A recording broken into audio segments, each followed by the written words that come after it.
let's close on a positive note. What do you think would be a do you think that there's some hope here, or and what are you? How would that look? How can they save this? Okay, so let me start with some good news.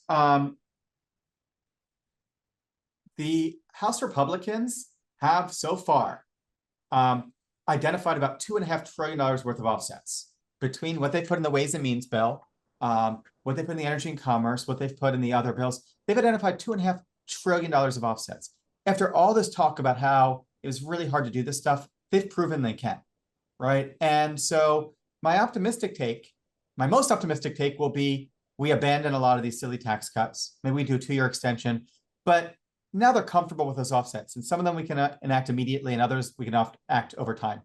My less optimistic take, but one that still is a little bit, is we've built the muscle memory now to do spending cuts again, because it's been a really long time since there's been any spending cuts or revenue increases, frankly, that weren't either picking on a really, really narrow group, think the corporate minimum tax, or caps.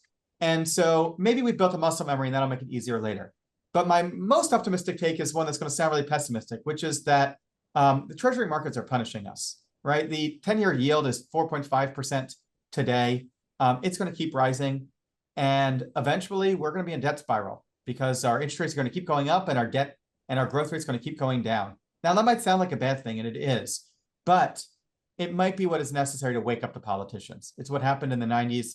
It happened for sort of a brief moment, circa 2022, 2023, where it got us to move from $6 trillion Build Back Better to roughly Budget Neutral Inflation Reduction Act to Deficit Reducing Fiscal Responsibility Act. And it can happen again. And my hope is just that we tackle this before we enter the debt spiral rather than after. Well, there's no doubt that rising interest costs get people's attention because it's the sort of thing that resonates back home too. When people see the interest rates go up, they know that that has an effect on their own borrowing, and that is the issue that really got people focused on deficit reduction back in the late 90s. So, and it hasn't been an issue, since. But now Yeah. that you see interest rates going back up again, it's something that you can connect to the real world, and it's not in a good way. Yeah, it's really sucks that people have to pay more for their mortgages and more for their car loans and more for their student debt and more to start a business because their politicians can't get their act together.